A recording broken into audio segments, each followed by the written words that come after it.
A former Chicago Police Department chief of detectives weighs in on Mayor Brandon Johnson's executive order directing CPD to investigate federal immigration agents for possible misconduct.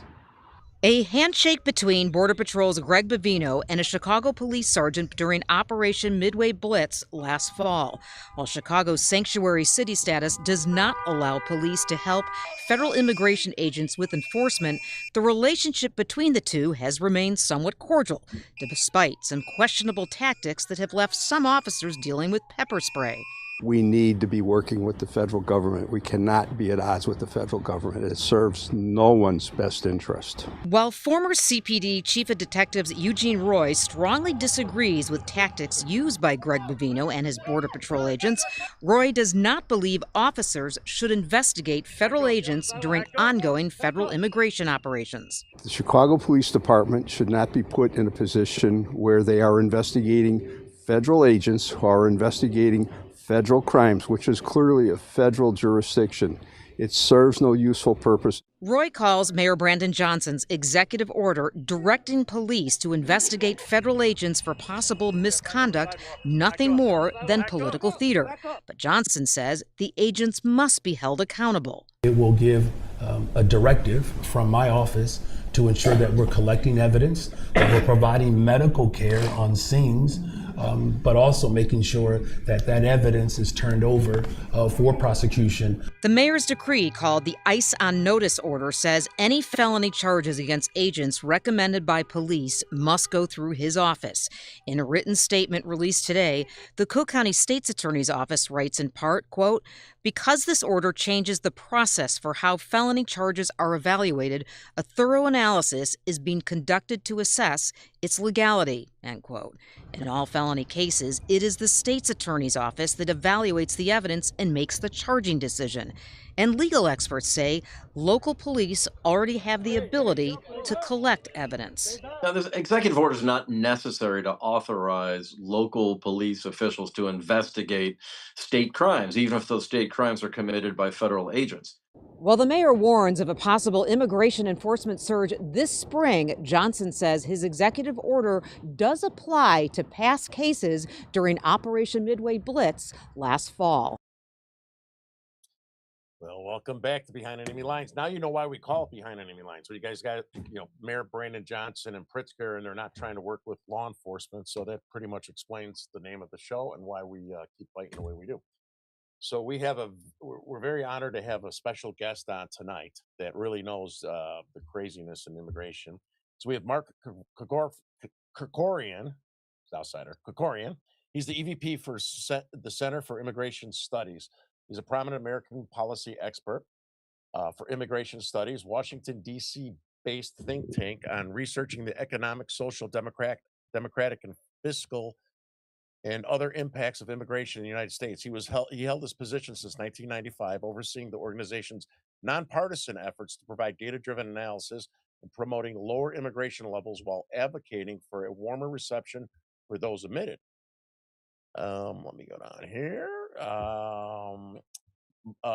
Mark has authored books, including The New Case Against Immigration, both legal and illegal, 2008, and How Obama is Transforming America Through Immigration in 2010. And then he also did an op-ed today, Body Armor and Briefcase Enforcement. And Mark will talk about that, but that's basically going after the companies, the corporations, the businesses that are hiring these illegals and giving them a pipeline of hope.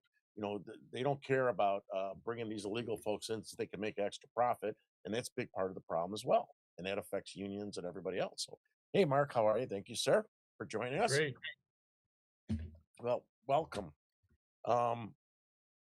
And we had a good conversation too. I did with Mark about how crazy Chicago is. A lot of people don't know how bad it was here, right? They don't really report on it. And Mark knows this stuff inside and out. I'm sure stats, figures, and everything that I don't remember. But why don't you tell us a little bit, if I missed anything on your bio, and then tell us about your op-ed today and why you think it's important enough that you published it today. Yeah, well, my bio isn't very interesting, so I don't know where these people how do they have enough material to write biographies about themselves? But Yeah. the op-ed is the point I was trying to make is that you need guys in body armor, going out and arresting people. There has to be some of that, but you have to also do, and the administration isn't doing enough of this, enforcement related to jobs, and that's both to punish the crooked employers that are taking advantage of illegal immigration, but it's also to kind of demagnetize the job market, to make illegal aliens unemployable, because most of them work on the books. People don't realize that. Our Yeah. estimate is like 55-60% of illegal immigrants work on the books. Social Security Administration actually estimates a higher number. And they're using fake or stolen or borrowed or whatever Social Security numbers. And making that as difficult as possible is something that doesn't require guys with guns and body armor. As you know, I mean, I yield to no one in my respect for the cops, but you need to have paperwork enforcement as well as like gun Well, enforcement. I'm going to give you another one, Mark, and you may already be familiar with this, but here in Ohio, they're laundering a large number of illegal aliens through staffing companies. So essentially, the staffing company will be, non-E-Verify compliant. And again, our audience is already aware of this, but my background was prior to getting into media, I ran staffing companies for 14 years. So we went up and found a bunch of them that are doing this in Springfield, Ohio, where they eat the cats and dogs. And they have a number of them that sprung up, around 10 or 11 in the area. All the 20,000 Haitians that got dumped over there will go work through these staffing companies. They then go to the Aldi's distribution center or Navistar, or a number of other big employers in the area. They don't technically work for the company. Whoever writes your paycheck, that's who you work for. So the companies can basically pretend they don't know any better. Like, oh, we hired all these people through such and such. They told us they were valid and legal to work here. And we just found another instance of the same thing going on in Cincinnati, coincidentally, where they're also bribing immigration judges. So go figure. But yeah, they're laundering the illegals if they can't get them fake papers, and they're paying them at lower wages. They pay Americans around 2/3 to 3/4 what they would pay an American to do the same job, and everybody else gets their cut. But it screws over the citizens that live in the area. Yeah, there's no question that that concept applies in all kinds of areas, in tech employment, in the kind of things you're talking about, distribution centers, factories. That's true in farming as well. And that issue, in fact, that even goes beyond immigration, because there's all kinds of labor rules that using the 1099ing people, in other words, well, actually, they're not even 1099, they're actually working for the company, the staffing company that then basically rents them out to the larger employer, and making that connection, making the big company, the name brand company, responsible for what their contractors are doing is an essential change. It's the kind of thing probably, though, might need statutory. In other words, Congress might have to change the law. I'm not actually sure of what the labor law is there. Yeah, And just to fill in, if ICE were to go after the staffing companies, they don't really have any assets. They'll just dissolve, declare bankruptcy, and the same guy will start another company up with, 2 letters changed in the name or something. And so there's a certain cat and mouse element to it. Well, and real quick before you jump in, Terry, they're not liable for any of this. You don't have to be E-Verify compliant. The staffing companies are technically not breaking any laws. Yeah, here Oh, in right. Illinois, No, true. Yeah. But they might be. But they might be because they do have to check the I-9, the I-9 forms and your driver's license and what have you. They may just not be doing that, or they may be winking, or they may be giving the fake I'll give you the IDs. loophole right here. So this is the same thing that companies use to avoid this or avoid repercussions in other ways. And they have, again, court backing for this. The people that are screening those IDs are not obligated or certified to tell you if an ID is real or fake. They supposedly have no idea. Now, I can tell you for a fact that most the employees in these staffing companies are going to be trained. They may not be as good as a police officer, but we know what to look for, including certain things that are encoded, like the bumps on the Social Security cards on the pillars, a lot of things like that that most people don't know about. And most states have things hidden in their IDs. And if you're working in that state, you probably know what they are. They're not supposed to be like public knowledge, but to verify if it's a real ID or not that are difficult to duplicate. But they are under no legal obligation to do so. So whatever they are handed, they just have to put it down as whatever it's represented, and they've met their obligations to the law. Right, exactly. I mean, the only exception would be, if it's like Mickey Mouse's picture or something like Well, that. In other yeah. words, something so preposterous, but anything that's even vaguely that, some high school student could make on a printer, they just have to accept. Yep. Yeah. What about with the real ID that's coming out? Is that going to help with anything? It can help because the point of the Real ID Act, this is something Congress passed years ago after is a 9/11 reform, was to impose some federal basic standards on driver's licenses because we don't have a national ID card. We Mhm, have we have a national ID system mhm, that is based on the state driver's licenses. mhm, And the feds can't say you have to do this for a driver's license because of 10th Amendment issues. In other words, the feds have there's limits to what they can tell the states to do. What they can do, and what they did in that law, was they said, "Look, you guys can do whatever you want to the states, but your driver's licenses will not be accepted for federal purposes, like boarding an airplane, mm, unless it meets these standards." And the thing is, they've been kicking the can down the road for 20 years. And mm. finally, the administration last year said, okay, now we're going to let these changes are going to go into effect. So, yeah, it definitely improves the quality of them, but it doesn't stop states from giving driver's licenses to illegals. They're supposed to look different from the legitimate driver's licenses, but, they don't. You really have to know what you're looking for. Yeah, here in the state of Illinois, 2 Julys ago, somebody called me from the Secretary of State when Pritzker changed the law about the configuration of the licenses so you could tell Yeah. the difference between, you know, a citizen or not. And he changed the law. They look the same. So, the guy who told me in the computer systems there was 1.1 million, Wow. illegals or whatever that had the configured license that were immediately eligible to have them changed. And then that didn't count the illegals that were here, you know what I mean, that could go and get them. And then our Secretary of State put together these 4 mobile little units and was going out to the areas where illegals were, right? And allowing them to get all signed up for entitlements and everything mobily out into the communities. Yeah, I mean drivers, they call them driver privilege cards or something in a lot of states if for illegal aliens. They're supposed to be the law says they're supposed to be completely different. They're supposed to say Hmm. on there, for not for identification purposes. Hmm. Um, Preferably they should be vertical rather than horizontal. In other words, all kinds of things like that that make it obvious what they Yeah. are. And a lot of states get away. California has gotten away with basically their driver's license is indistinguishable, the one for illegal aliens. And the reason that's important is not driving, although that too. It's just that you need a driver's license just to function in society. Yeah. And that's why you also want to cut the access to jobs off. That's why we need to cut the access to banking off. The George Hmm. W. Bush administration issued regs that specifically said illegal aliens could open bank accounts. Well, that's the kind of thing you have to prevent people from being able to do because it's only that way you're going to get significant self deportation because most illegal aliens aren't raping anybody. They've broken all kinds of laws, yes, Yeah. tax fraud, social security fraud, all that stuff. But they're not raping or killing people, most of them. We're working stiffs. But Mm.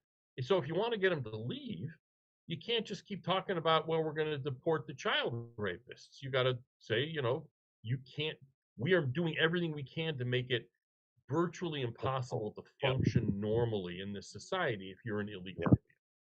alien. Yeah. So with Pritzker now, another thing that he did is they can change their name in 3 days now. Mark, I don't know Three if you day knew like that. Really? They- Yeah, Wow. yeah, change their names. I mean, he's just doing everything in his power to, enable illegal voting. I mean, that's the only reason he's doing it. What about the voter rolls, right? Like Illinois and some of these blue states are refusing to give the voter rolls over. We know why, right? But do you have insight you could share with us on an example of how possibly somebody here is here illegal and how they could maybe be incorporated into voting even though they're illegal? Do you have any insight on you could share on that? And look, the issue isn't necessarily illegal aliens voting, it's anybody who's not a citizen. Because Yeah. probably most of the non citizens who vote illegally are probably legal aliens. They're green card holders. Many of Hmm. them used to be illegal and they think they're citizens now. Some of them actually think that, in other words, they don't even get that they're breaking the law because they think once you get a green card, oh, well, now I'm a citizen. It's like, no, you're not. Um, but I would say the first thing you need to fix there is the motor voter law. This is Bingo. federal law. And what it says is it requires state DMVs to offer the opportunity to register to vote when you go to get your driver's license. So if you have a green card, you can get a driver's license like anybody else. But then the government, this person from the government, what do you know? They give you Yeah. this paper that says you can register to vote. And it says on there, you're supposed to check I'm a citizen of the United States. I don't know. Hmm. That's kind of like the terms of service on an app that you download. Does You just anybody have uh, anybody you ever read one of those? I haven't. yeah. No. So we're almost creating the opportunity for people to illegally register to vote and by almost enticing them. It's like we're sort of like we're Well, driving a yeah. van around and saying, kids, here, you want some candy, come into the van. How about we stop doing that first, and then we can worry about the people who are knowingly doing it, who really should be going to jail, obviously. Mhm. Well, yeah, and that's the thing is like this really is by design. I mean, I think, I mean, obviously, I think motor voters started as a way for them to load the voter rolls with low income, low information voters that would vote Democrat, but now it's been turned into a tool to accidentally add illegal aliens to the voter rolls. And then, oh, whoops, wouldn't you know it? Shucks, 100,000 of them just voted in our last election. And we don't know how those ballots were possibly cast. But look at all these races now that just got upset and that we didn't get the result we wanted. But you know what? No reason to look into that. Definitely don't need to check the voter rolls and remove all the illegal aliens from it. And remember, an immigrant, legal or illegal, doesn't even have to vote in order to affect the political system Yeah. because the way the House of Representatives and the Yep. state legislatures are Consensus. apportioned Yep. is through the census, and the census counts everybody. That's Hmm. one of the things that I think some of the smarter people in the Biden administration, and maybe that's a narrow group of people, but some of them knew what they were doing. Were saying, look, this is a way to counteract the fact that U-Haul is doing a land office business with people leaving California and Yeah. Illinois and New York by bringing in immigrants to keep them from losing too many seats in the census. And that also is electoral votes, too. It Yeah. looks like now California is going to lose probably 3 congressional seats, which will Probably mean more than three that. electoral votes. Yep. Yeah, Yeah. and same thing with a bunch of other states. Minnesota's probably going to lose one as well. Now, census isn't for a few years yet, but that's the way it's looking. Yep. And immigration, even whether it's legal, illegal, it doesn't matter. It's a way of sort of at least mitigating that fact that Americans don't want to live there anymore, so they'll bring in somebody else. Basically, it's living in California is a job Americans won't do, so they're importing somebody else to do it. You're Yeah. here. Yeah. For layman terms, basically the head counts are going up with these illegals, and then it's given more congressional seats, right? So they could Yep. affect the election without even having to vote illegally. Now there's two channels: illegal votes and census votes after 2030, and that's going to be a big problem. That's why they're fighting so aggressively to keep ICE from doing their job. That's one of the reasons they're fighting so aggressively, and they're going to continue to fight aggressively. And what's going on with the aggressive style that ICE is doing. I mean, I understand these guys' lives are on the line and stuff, right? We're losing the PR war, unfortunately. we're losing the PR war, and we have to figure out how to do it because at the midterm, I mean, we're gonna get hammered. 'Cause there's people that kind of move Trump's way, right? Kind of move his way, Hispanics and stuff, and then they see the narratives, false narratives, and in most cases, false narratives on what's going on, and we have to take that back from them. And doing some of the stuff that you just said today in your op-ed, and they have to find different ways to control the media, or have different, like Ben Bergquam, he goes out and rides with him. I'm waiting to get approved still. And, you got to have people that are filming really what's happening and how they're being attacked and assaulted. Because what I said is the Democrats created this, right? We had to pay to pick these people up at the border, take them in buses, hotels, put them in hotel schools, hospitalize them, arrest them, all this crazy shit, right? Now we got to deport them, which is going to cost a fortune. And now because of the leftists and what they're doing in Minneapolis, they're doing in Chicago and elsewhere, instead of setting a team of 4 to go pick up one illegal, they have to 4 times the labor cost, 4 times at least, to send multiple teams to protect the guys that are getting the illegal. So the cost to us is going up more from the very same people who created the mess in the first place. Oh, absolutely. That's a point that Tom Homan made last week, rather, when he was in Minneapolis. He said, look, we sent a team out to get some people. We need to send a security team to protect the arrest team. And the thing is, this is the point he made, is that the problem with sanctuary cities is that it's extremely inefficient to go out and drive around and try to find a guy. You got to do surveillance. Yeah. You got to sort of see when he's coming out of his house. Make sure there's no kids around, if you can do all that kind of stuff. Takes time and money. Whereas if the ICE is in the jails and somebody's arrested for beating his wife or dealing drugs or driving drunk or whatever, that you can have one ICE guy process 8-10 people in one shift, instead of 8 or 10 guys looking for one illegal alien. Exactly. And that's part of the reason sanctuary cities do it. They just don't, they ideologically reject the idea of immigration laws. This isn't about, Greg Bavino strutting around, in body armor and all that stuff. And frankly, I think that was a bad look that turned a lot of people in the middle off. But that's not what the sanctuary folks are worried about. They don't believe any form of enforcement of immigration law is legitimate because they reject immigration law, period. They think anyone in the world has the right to come here. The mayor of Boston, I don't know if you saw that online, she said everybody in the world has a right to come here to, if for asylum or shelter, is the way she put it. Really? Yeah. There's 7.5, 8 billion people, whatever it is now, outside the United States. And these guys think every one of them has the right to come here if they want to. And the American people have no right to keep them out. Right. Nobody's illegal on stolen land. Yep. Yeah. Yeah. It's a joke. Well, here I thought nobody was above the law. Yeah. Yeah. No. Hey, Mike, could you pull up that those FOIAs I had from the Gateway Pundit story? And Yep. Mark, we talked a little bit about this, and maybe you could share the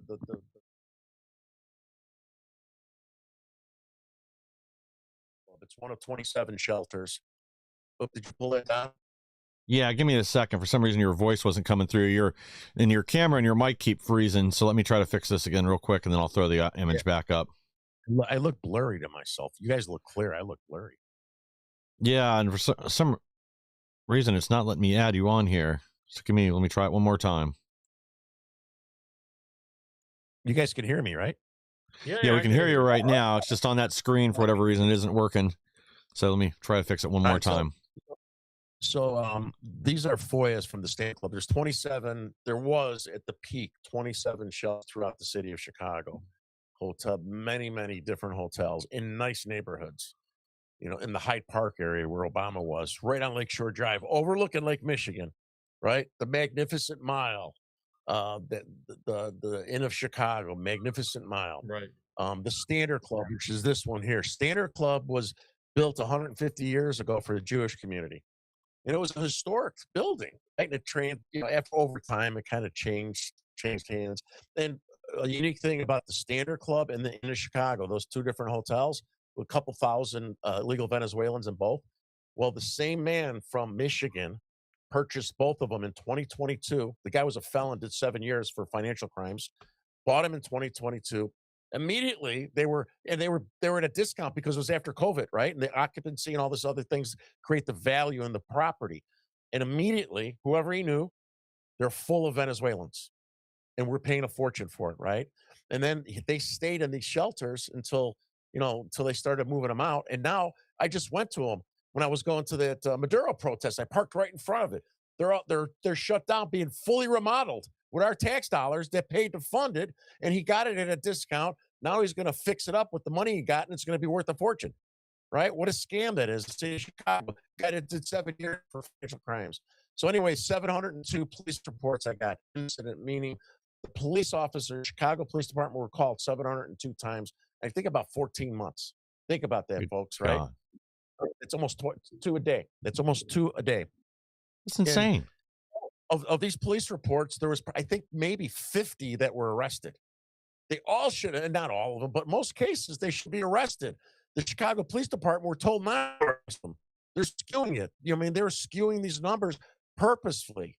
And then I recently got 500 Chicago Fire Department emergency calls called over the same period of time. I just got those from 2 years. I finally did those from 2 years ago. That's 1,200 calls. So think about the cost to the city of Chicago and taxpayers to have firemen, police department, multiple squads, ambulance go, 1,200 times in a little over a year. And then think about the uncovered police protection and safety protection with the fire department because they're being deferred to go take care of these illegals, and they might have been providing overtime to keep cops in there to account for that if they're managing their district properly. We don't even know what that costs. We have no Yep. clue of what that costs. And then, so my question to you is about, we've been told over and over and over again, oh, they commit less crimes than Americans, immigrants. Well, illegal immigrants, it's a big difference. You got to listen to them closely when they say immigrants to illegal immigrants, right? And numbers are different between illegal immigrants. And we Yeah. have it just there in some of the other centers I got into. I have never been to a hotel that I had to go through a metal detector and a wand in my whole life, right? Ever. So why were they having those in all those centers, which drove me to pull those police reports? Because these people are committing crimes left and right, man. The illegal ones that were brought in here, and a lot of the criminal Venezuelans. I'm not saying immigrants are bad, legal Yeah. immigrants, the ones who do it right. It's a big difference. Mark, do you have any insights on explaining the difference in the crimes or stats that from illegal immigrants over the ones that are here legally trying to make a better life for themselves? Yeah, but I mean, let's first. I mean, the reason you saw this is because there's a couple reasons. One is just you have a lot of single men who are kind of on their own Military and aged. yeah, Sure, exactly. But yeah. some of the on top of that, a lot of these guys were either actual gang members Yes. or kind of gang adjacent or whatever. And the big gang down in Venezuela, Tren de Aragua, which Yep. is a prison gang down there, they intentionally expanded into the United States because they knew that they'd be able to get these guys in. They sent thousands of people Yep. across the border. And now we're dealing with a new gang. I mean, if Gavin Newsom becomes president, opens the borders again, then we're going to have to learn about different gangs from Latin America, or It's maybe true. gangs from Uzbekistan or someplace, whatever it is he I'm likes sure to they're throw in. here too. Yeah, well, probably, but there'll be more of them if President Newsom or President AOC get their way. The thing is, on the crime thing, there's actually the data is all over the map on crime rates because most people who are arrested and incarcerated are in state prisons, not federal. Some Mhm. states collect the data, some don't.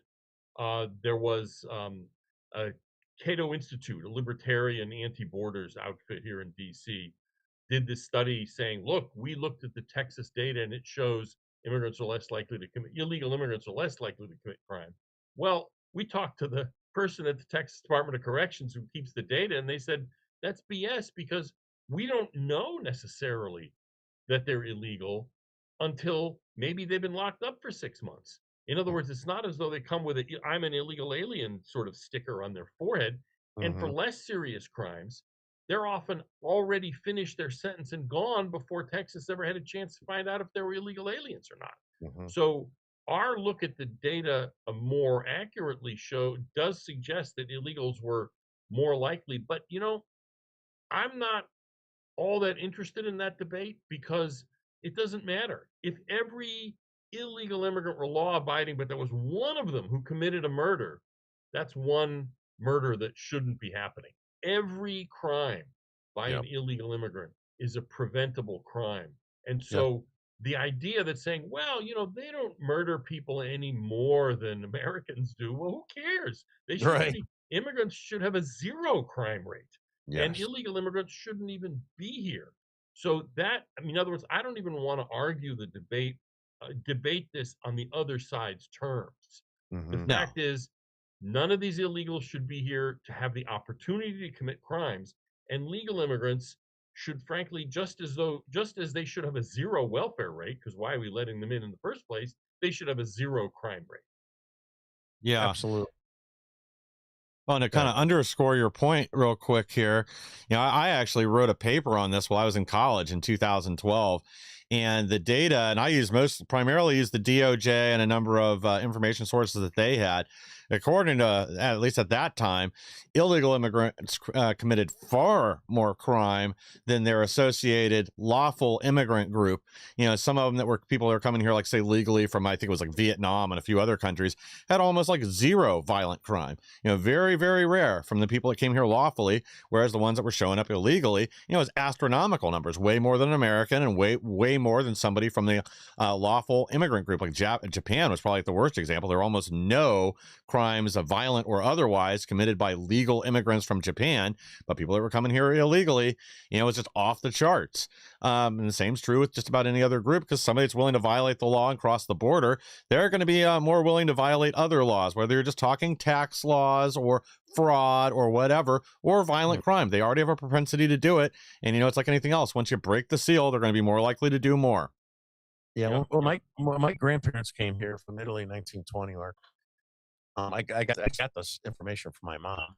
So my grandfather had to denounce. I didn't even know there was a Prince of Italy back then. It says right in the document he had to denounce the Prince of Italy. I forgot his name, Fernando something.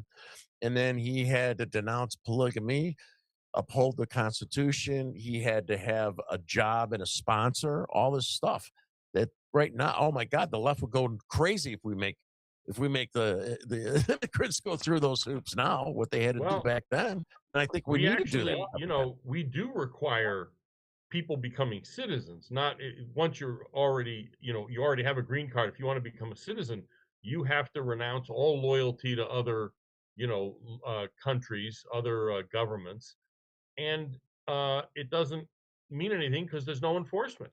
As far as the sponsorship Right. thing goes, many categories of immigrants are required to have sponsors, and those sponsors are responsible if that person ends up using welfare, but it's never enforced. The only time I have ever heard of it being enforced was in New York City. Mayor Bloomberg, at the end of his term, Mhm. said, hey, this is costing us money. So they actually looked up these people. Who is your sponsor? The ones who are on welfare. Who's your sponsor? They sent bills to the sponsors. They said, hey, this person you sponsored has gotten X number Mm, of dollars in city based or state based, whatever it was, welfare. Here's the bill. We'll expect payment in 30 days or whatever it is. A Good. lot of people paid. And you know what happened? De Blasio took over yeah. as mayor and mailed the money back to Oh, what people a who scumbag. had done basically fulfilled their contractual responsibilities to the American people by paying up. It's like maybe they didn't like it, but they did it. Yeah. And de Blasio sent the money back. That's the only instance I've heard of anybody even trying to enforce Wow, it's sponsorship. it's So like co-signing for a loan. It's like co-signing for a loan, and they had to yeah, pay it it. is exactly co-signing for a loan. The problem is that you're co-signing the contract essentially with the federal government, but it's the municipal welfare officials who kind of know who's using welfare, and they couldn't care less. They're not going to try to hold people responsible. So anyway, the point is sponsorship even exists on paper. It's just that it's basically fictional right now. Yeah. I got a maybe a little tricky question for you. I know like my grandparents and even other immigrants, depending on what country they come from, but when they come over here back in the day, they worked hard. They would come here, they'd start with nothing. Their families would take care of them and help them, right? And then they could start going out. And then each generation, like from my grandparents, we do better and better and better. Do you have a understanding of of these illegal immigrants or what that come over here? What percentage of them are using some sort of entitlements, some sort of entitlements compared to maybe 10, 20, or 30 years ago? I mean, do you have any is the percentage of numbers gone up in time from years back? Yeah, I mean, actually, we have a welfare study coming out. Well, tomorrow. I'm not sure when you're posting this, but the tomorrow for when for on Wednesday of this week. And yeah, immigrants, the majority of immigrants, it's like when you look all immigrants together, it's like 54% use at least one welfare program. Yeah. Among legal immigrants, it's 51%, if I remember the numbers Yeah. It's correctly. still Illegal 51 aliens, too it's many. Okay. 61% of That's households crazy. headed by illegals. And understand, most of that welfare is collected, at least for illegals, on behalf of their US born kids. Is a lot of Medicaid, and there's a Yeah. lot of food related Yeah. welfare. Yeah. So yeah, it's very extensive. And It's neither crazy. your grandparents nor my grandparents used that stuff, but you know what? There was no welfare back then. No, no, there There was. was like Think charity and about soup it. kitchens, maybe Yeah. something like that. There was no welfare state. Yeah. And so, No. for me, what that points to is that it's not so much that immigrants today are all that different, it's that we're different. They're Yeah. coming into a country where the bureaucrats are saying, have you signed up for every program you possibly could sign up for? Here, we've got money for you, just sign up. Uh, you know, 50, 75 years ago, there was a certain stigma to being on the Yes. dole. Yes. Now It's there's pride. these left-wing think tanks that put out, I mean, liberal, kind of respectable liberal think tanks. They put out reports saying, my God, the these immigrant groups, they're not using enough welfare. They're not signing up for everything they possibly could be eligible for. It's crazy. So Yeah, I again, would go to the shelters, Mark. I got inside the yeah, shelter, even the intake centers. They got posters of all that shit of who to for yeah, them to call right off the bat. And yeah, to me, it's disgusting when we got our own people starving, suffering on the street. At the main Chicago intake center, a block south, there was 20 some orange tents. They've been there for 10 years. It's like a homeless encampment, right? And yeah. during that deep freeze we had 2 winters ago, I spoke to these homeless people right afterwards, and they had 18 warming buses that were funded by the Department of Transportation, non-refundable, that were running 24 by 7 with Chicago Union bus drivers on it. And they told me how one guy had 5 friends that lost, fingers or toes during that real deep freeze, just similar to what we just had now. And they said how they tried to get on the buses, they would not let them because they weren't illegal Venezuelans, is what he said. They would not Unbelievable, let our own unbelievable. people Yeah. on the buses. And then when the DNC came to Chicago, they cleaned up I saw the intake center cleaned up really nice, and all of a sudden, they kicked out the homeless camp that's been there for 10 years. I mean, it was nasty. It was like, it was just really nasty, and, like, they're walking in mud and swamp. It was like a pigsty. And they cleaned it up. They put a big fence around it because they were taking all the other leftists to see their intake center at the DNC, doing a little field trip, and they pushed them all out. They put them in hotels on the Southwest Side, Holiday Inn, from where I grew up, all over the place to make it nice for the other leftists to come and see what a great job that they're doing in the intake center. Kind of like when Newsom was mayor of San Francisco and the Chinese government visited, they went and cleaned up all the drug Yeah. Yeah. dealers and everything else to make sure that the Chinese had a nice, appealing experience in San Francisco. Yeah, no, it's crazy. I mean, look, the for the left, the other, in a capital O, the other is better than us, whoever the other is. There's in fact this thing, if you look up conservative liberal heat map, um, somebody did research on where the different people, they say, who do you feel a closer connection to? Mhm. And what they had was these circles expanding, your family, your neighborhood, your country, that kind of thing. Mhm. Conservatives naturally had normal response where they had warmer feelings toward people closer to them, and then it dissipated. It got cooler as they spread out. The left was the other way around. The farther away from a leftist somebody was, they had a better, warmer feeling than about their own country, their own family, or whatever. It's kind of Yeah, perverse, actually, but immigration fits right into that. yeah, it's crazy. And I've said this over and over again for the last few years. The Democrats are starting their second civil war. Actually, it's already started. People don't know it's already Yeah. started. And I think what they want to do is get like firefights in the city of Minneapolis. And if we don't get a hold of that, right?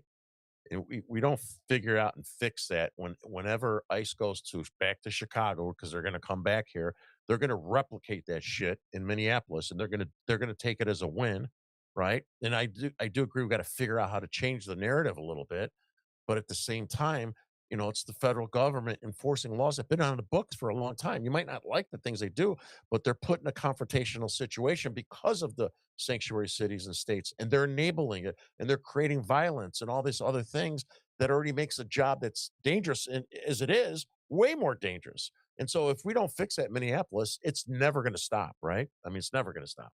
Yeah, I mean, the thing is, the Civil War is a good analogy here because we're in an information war with Yes. not ordinary Democrats, even some of them who are, even some of them who are at these protests, but the people behind it organizing these networks. These are seditious, anti American revolutionary networks. I mean, let's just face it, that's what they are. Yes.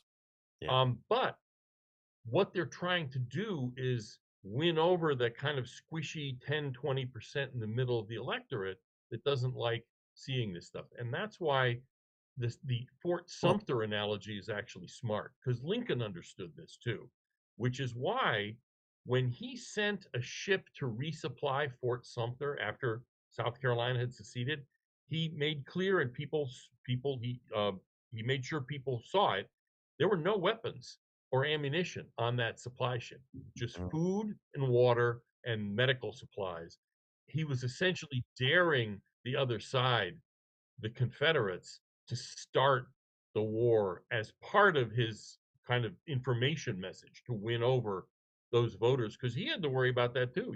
The North, Yeah. there were a lot of people who didn't. So my point is the information war matters, big which time. is why I think DHS wasn't thinking in Prepared. those terms. Yep. And, in some sense, it's not their job. That's more like a White House thing to think about Mhm. how is this going to be packaged?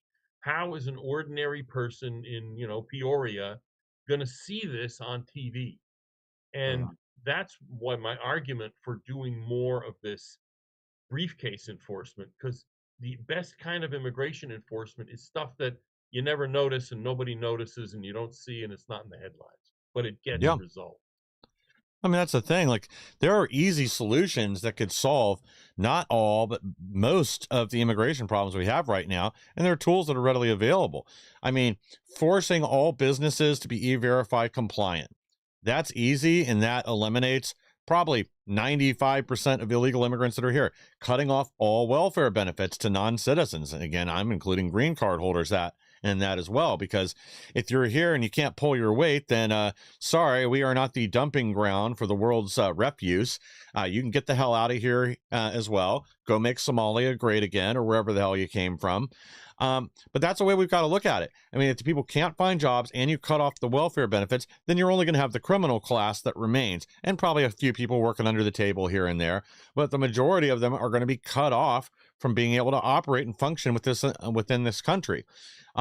I think that's an easy way. I mean, I don't understand why we haven't done that already, because then you really do only have to target the criminals and the people like that. And there's going to be a lot less sympathy for them than there are from, somebody's abuela. Because that's the big problem with our media right now is it's weaponized toxic empathy. They are completely dishonest with what's going on. They take this leftist standpoint whenever anything happens. They don't even address the other side. They don't live in reality. That's part of the problem. With even like take Pretty, for example, now that we've had other videos come out, they're refusing to show those. Instead, they go with this narrative that the left has. And same thing with all these, they present these, these blue-haired moonbats and their weaponized mental illness that are out there targeting ICE officials in Minnesota. They portray them as heroes instead of the domestic terrorists they are. And these people have done far worse than anything that happened on January 6th, but our media will never tell you that. They won't tell you how many police have been injured, how many law enforcement. They won't provide any type of real context or anything else because they're there to create a narrative. They are not, the media is no longer here to inform the public or, give you the information so you can make a choice. They are there to tell you what to think about it. And they're preying on people's weakness, this toxic empathy. And, to your point, like, I don't know how we message around that, but we got to do something besides what we're doing today. Yeah, but you're right, totally. But let's not let people on the right off the hook either. And what I mean by that specifically is business interests and the Yes. congressmen that speak for them. Because the reason we don't have mandatory e-verify is because of the business lobbies and ag lobbies. The reason we don't have what are called Social Security no match letters, where SSA will send out a letter to an employer saying, hey, this payroll stuff you sent us doesn't match our records. We're not doing that. It stopped under Biden altogether. And ICE isn't allowed to follow up even on those. So that's all comes from the supposed allies, business allies of conservatives. And so this is, I mean, I don't disagree with what you're saying, but we need to get our own house in order. And you've got too many guys in the Senate, even more than the House. House of Representatives is a little better, the Republicans, but the Senate, pretty bad. These guys are, they'll say it's filled with election undocumented time. Democrats. Yeah, well, it's a good way to put it. Yes, exactly. And there's good senators and there's good congressmen, but there's a lot that need to be held accountable for their conscious efforts to handicap immigration enforcement. So I've got two questions for you, then you can go. One, let us know, like, which politician stands out the most that supports and endorses a lot of these things that you think are important, really, truly, instead of pretending.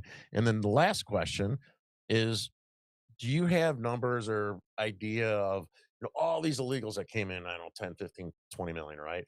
Is there any number of how many, like, bad guys or special ops or spy or enemies of America? Like, I know that's probably almost impossible to gauge, but do you have a rough idea of that? Well, to the So those second are my two question, no, because if I knew, I'd call up the FBI and tell them. I mean, so no. Yeah. I mean, Yeah. there's no question that the number is not zero, but what the Yeah. number is, I have no idea. But that's why Yeah. you don't let in lots of illegal aliens. This is Yeah. why even legal immigration should be minimized, because Mhm. if you're looking for a needle in a haystack, the Yeah. most important thing is to have a smaller haystack. Right. So no, the answer is I have no idea. But as far as lawmakers that are good, I'd mention, not to diss anybody I don't mention, but I'll mention one congressman, one House member, and one senator. The House member is Brandon Gill from Texas, who is first term. If you're on social media, you'll probably see some of his even non-immigration related sometimes things. He's very good at Mhm. Yeah. sort of interrogating during hearings. He's really, in fact, his wife is Dinesh D'Souza's daughter, but Yes. he's very good on immigration, and none of this, on the one hand, on the other hand, he's smart too. In other words, he's not just kind of ranting. He knows what he's doing. So he's the House member I would point to. Again, not to disrespect anybody else, but Mhm. I can't go on and name everybody. So and the senator I would point to is Eric Schmidt from your neighboring state of Missouri, who really Yes. has come out, again, unequivocally. There's no, well, how about we have a path to blah blah blah, none of that BS. In fact, he's a critic even of legal immigration. His response is just, immigration is just too high and we need to breather. So those are the Yeah. two people, Senator Yeah. Schmidt and Congressman Gill, that I would recommend if you're looking for one person Yeah. in each house to talk about. Yeah. One of the things I love when the left says, well, our immigration system's broke. I'm like, no, it's not. It's hard to get in here for a reason. I mean, it's not why it's Right. broke because it's not open borders. What's broke about it? Because you want to let everybody in? Well, It's not well, broke. I can answer your question. It needs to go back to the way it used to be, when you used to actually have to know something to become a citizen here. I mean, one of the people, the other co-owner here at X America News, Annie, she's a legal immigrant from Iran here. Is she wants a straight up ban on all immigration for the next 10 years until there's assimilation. But, when she came here, she had to be proficient in English. She had to know our history. She had exams she had to pass along the way before she could apply to become a citizen. She had to study. She had to learn about our culture. She had to assimilate. And that's the way it should be. I've got a lot of relatives that came here from other countries and are U.S. citizens now, and they all feel the same way. It wasn't easy for them to get here. It was a challenge. And that's because we don't have to take everybody. Unlike these people are saying, the mayor of Boston, whoever else, you don't have a right to come to America. We have a right to say who comes through the door here. And that's the way it should be. It's the way it should be with every country. Every country should have some sort of lawful immigration process or not. If they don't want to take in immigrants, we shouldn't try to force them to either. They should have the right to protect their country, their culture, their language, their values, just like we do. But we have these deranged lunatics here that think our country's, the dream destination for people all around the world. They want what we have, but they don't think about the consequences that when you import the third world in mass, you become the third world, that there do need to be requirements to come here. It's just like your house. Nobody leaves their door open all the time so the homeless riffraff can come in and do bong hits in their living room. Yes. Yeah, and no question about it. And that's like, it's almost like it's such an obvious thing. It's like, why are we even having to say this?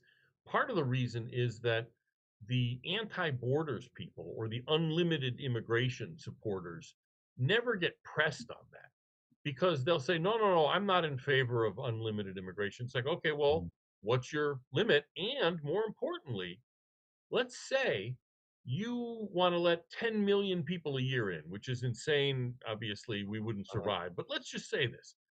What are you willing to do to Mr. 10 million and one? He's not a criminal. He's hardworking. He calls his mother every Sunday, but he's Mr. 10 million and one. Are you willing to go out, grab this guy, and throw him out of the country without a lot of falderall? Yes or no? The answer, of course, is no. They don't believe in limits. Their vision of immigration is John Lennon's Imagine song. Imagine there's no countries and all that. That's their ideology. And that's not something you can compromise over, because in the old days you had Bill Clinton, who was actually not bad on enforcement. Now, I'm not sure he believed anything, but it doesn't matter. He was a good politician. He understood you can split the difference with politicians like that, because it's like, okay, well, we'll have a little more of this and a little less of that. If the other side is saying, no, you're not allowed to have immigration laws, that it's the same as Jim Crow and everybody is allowed to move here, well, then how do you compromise with that? How do you split the difference with something like that? You just can't. But you need politicians on the right who are able to articulate that that's what the other side is for, in a convincing way. Because, in a sense, and this is shown up in a number of areas, sometimes the people on the other side are so crazy that regular voters won't believe that they're that crazy when you tell them. And so it's a challenge to make clear to voters that the mainstream of the left now today rejects all immigration law in principle. And how do you get that across in a way that regular voters will actually believe you? That's a challenge. Well, I want to say thank you. Your time, we used up the hour that you gave us. We got a little late start. Mike, we'll say a few local things after Mark's off.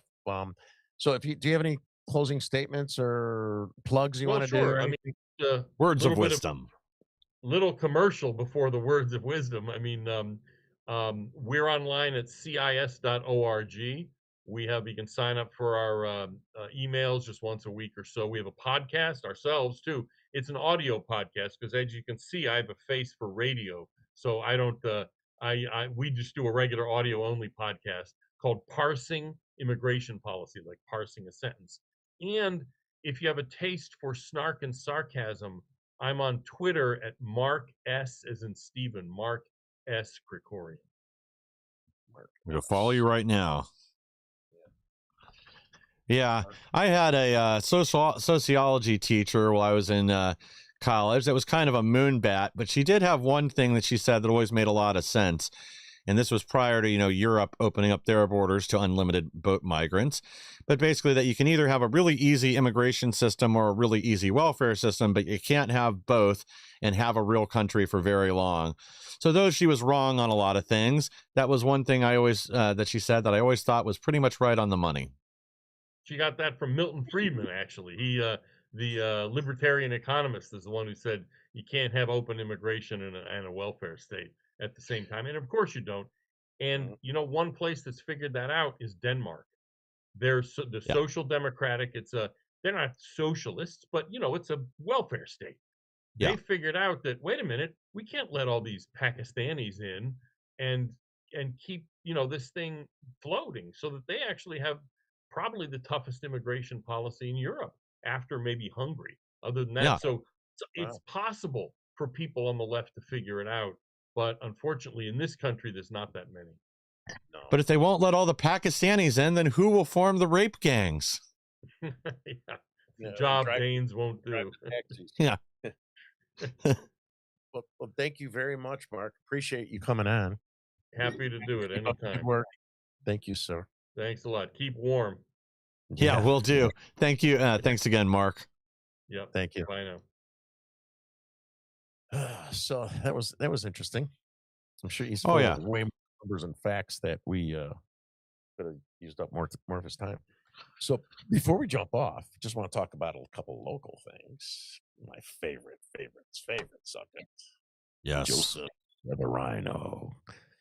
That sleazy piece of shit. We had our early voting has been delayed because of the Severino. Swear to God, this circus clown, this idiot, half a retard, delayed the state of Illinois' early voting. Who would have thought that, right? And so everybody from Illinois that follows that idiot, right?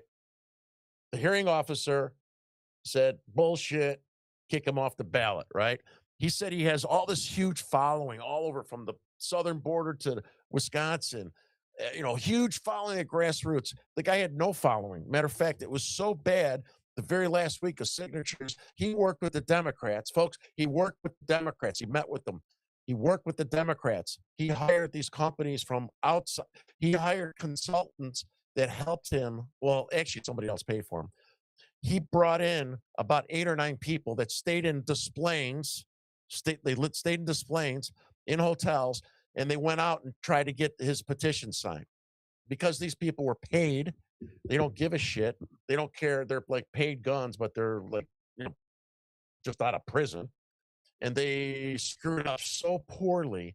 You're supposed to have 5,000 signatures. So rule of thumb is to double plus whatever your signatures are. Like for committeemen, you need a 10, you get 20, you know what I mean? So it's 5,000, get 10,000. Like all the other gubernatorial candidates had, 12, 13, 18,000, right? This idiot had like 7,000. Get 7,000. Well, when you hire people that don't give a shit and just want to make the money, they don't do a good job. So Severino says there's a conspiracy that we didn't go through the signatures properly. So I went and I didn't even have to testify. My attorney said that's very, very unusual. So I went. I made Severino look like an asshole. His attorney looked like an asshole. They were questioning our methodology and our process. And then I threw in his face. I said, well, for example, on Severino's Homer Simpson signature. And Severino's attorney started laughing. And Severino, he got all mad, Mr. Tough Guy, right? And so the hearing officer said, kick him off. So then the full board, anonymous decision on January 8th, reviewed everything. Said, kick this clown off, right? So then he's burning up his donor money from out-of-state people. And then he goes and does a circuit court appeal. And I teamed in when I was in Florida, and the judge All of Severino's attorneys' arguments, every one of them, they didn't agree. None, not a one of them. He got, she's like, she upheld it and said, no, this is ridiculous. And that little bitch at the end wanted to speak. And the judge is like, it's not necessary for you to speak, Mr. Severino. I understand you're disappointed. You're not going to change my mind anyway. He goes, it's not just me, it's the people. There's no fucking people following you except a couple retards. Max Rice, Mark Rice, Cleveland Rocio, that retard, Chris Adamo. You got nobody following. Nobody likes you in the state of Illinois, you piece of shit. So a merry band of escaped mental patients. Yeah, right. What retards? Oh, the people. No, there's no people, man. There's nothing. You got nothing. You're a loser. You lost 4 in a row. All right. So now it's being held up. He's going to the appellate court. He's got about 20-some thousand to burn of these poor idiot donors that were tricked by the grifter. So he's got to burn it. His expenditures aren't lining up too. I'll save that for a different day, folks. I'm not done holding him accountable for being a sleazebag. And then he filed an emergency order of protection against me. And the hearing's tomorrow. So any of you guys that live up by the Lake County courthouse, it's at 1:30. I'll post it. If you want to laugh your ass off, I'm going to run circles around this dumb bitch. He's not a Harvard graduate. He's not a Harvard graduate. He does not have a law degree. He does not have a college degree. He barely got through high school. You hear me? He barely got through high school. He got a certificate. A part-time thing. He did 2 summers in a row. If how you qualify, even a retard like Severino, who barely got out of high school, if you pay Harvard the money and you got a business, you get accepted. I applied and got accepted. Oh, okay, Joe. You had money and you had a fucking business, you fucking retard, which your business failed and you're bankrupt. You're a loser.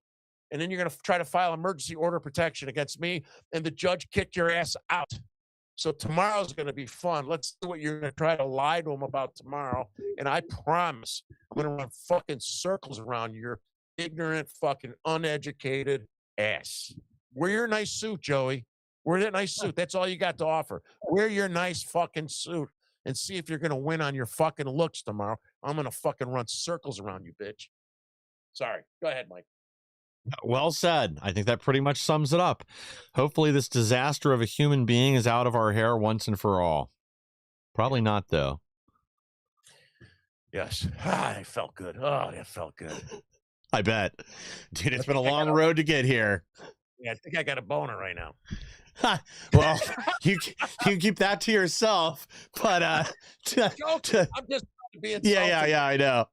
It's like, what a piece of shit, man. So thank you, everybody. And we got to fix our Facebook thing. I think we figured it out today. So I think we'll have it fixed by the next time. All right. Thank you, everybody. Go ahead, Mike. All right. Guys, thank you for being here. Please like, share, and subscribe. Help us to grow so we can bring more people the news the mainstream media doesn't.